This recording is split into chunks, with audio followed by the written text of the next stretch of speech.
So this is part two. This is part two. This is number two of what was happening when the guy was explaining about the issue of Dudula and encouraging his fellow Zimbabweans that why don't we use our skills in our home Zimbabwe.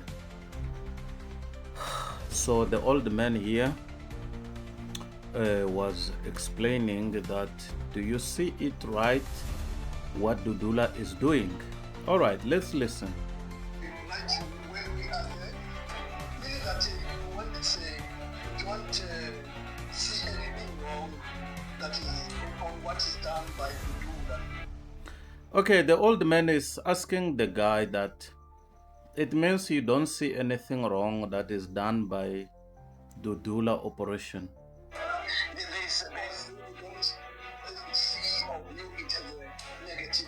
For me, to be honest with you, I see positivity out of a negative. So the guy says, I see positivity out of negativity. So let us listen. What is positivity out of negativity that is seeing? One man who always sit down and look for solution, not for problems.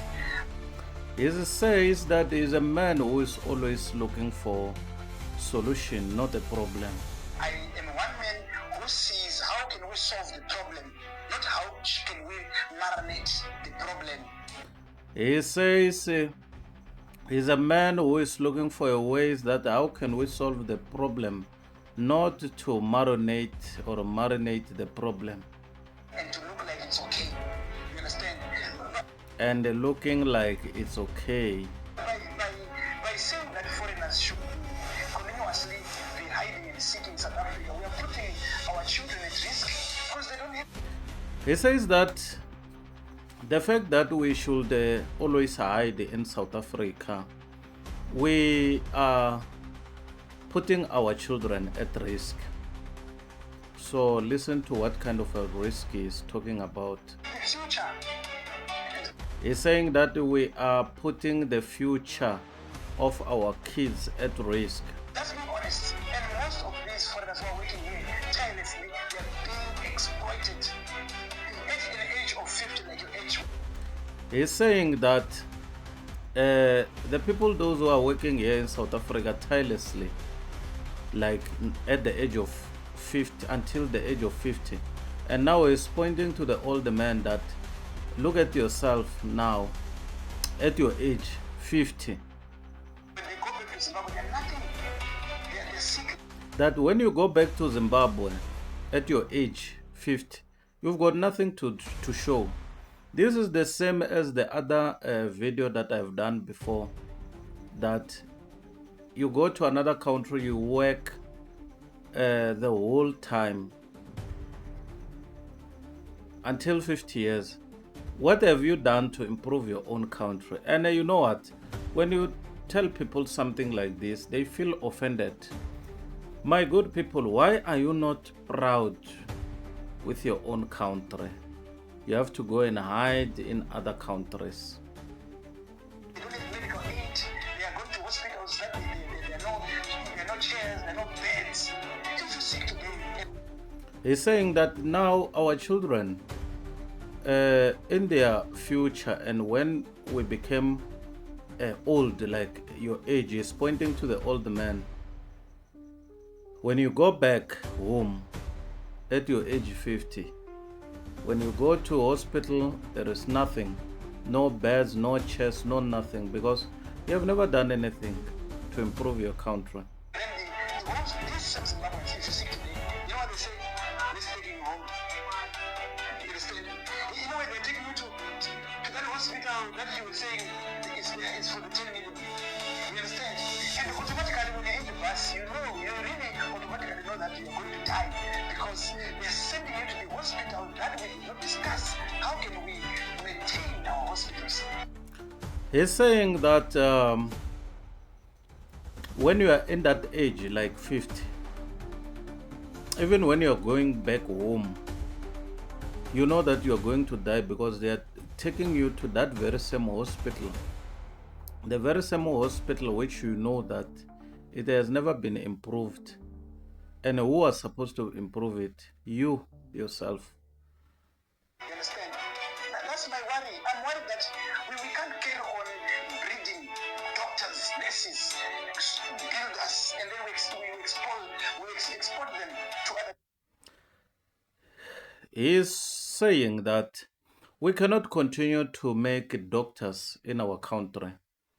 Doctors, nurses, and the doctors and nurses which we have to send them to other countries, not work for Zimbabwe, but sending nurses, doctors to other countries.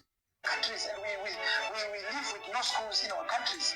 Teachers who are supposed to teach our children, we can't keep on taking the best people out of our country.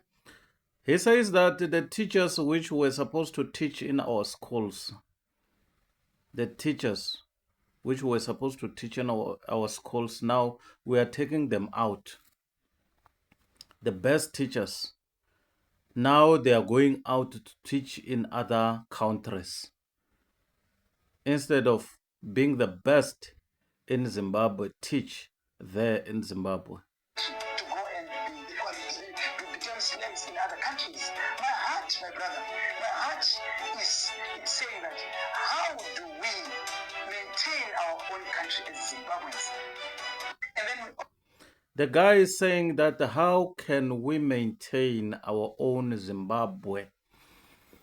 How can we maintain our own Zimbabwe? We cannot continue taking the best people, good teachers, good doctors out of the country. And we should be best in the country Zimbabwe. You, my good people, I'm not the one who is saying this. It's a Zimbabwean guy who is saying this. You understand? So don't take it or make it like as if I'm hating someone. You know, most of the time, truth hurts. You understand? Truth hurts. If you are a Zimbabwean or foreign or anyone, when you listen to this, uh, I'm happy that some of you get to understand that these people, what they are saying is true. And some of you, you agree and stand with the truth and work on it instead of blaming. There are Zimbabweans, those who are positive minded, those who know for sure that really what these people are saying is true. I understand what you're saying, but do you think it's possible for Zimbabwe just going back to Zimbabwe, their original country, from Norway, just by saying, Zimbabwe, let's go back home and build our Zimbabwe? I think we are just running away from the main issue because. Okay, there is the other guy there in the panel also. He's saying, he's asking the guy that, do you think that we can just now leave and go to Zimbabwe and just start from nowhere? Let's listen. I don't understand what he's really trying to say, this guy, because I'm also asking myself, how old was he when he came to South Africa? When he could no longer even think whether when they go back, how are they going to start building their own country? I don't think the issue of Zimbabwe is coming to South Africa, running off from Zimbabwe is the problem. But we must go straight to the issue, the main issue, so that you can manage to fix all these problems. Because if you just say, let's go back to Zimbabwe, then we can't fix anything by just doing that. So,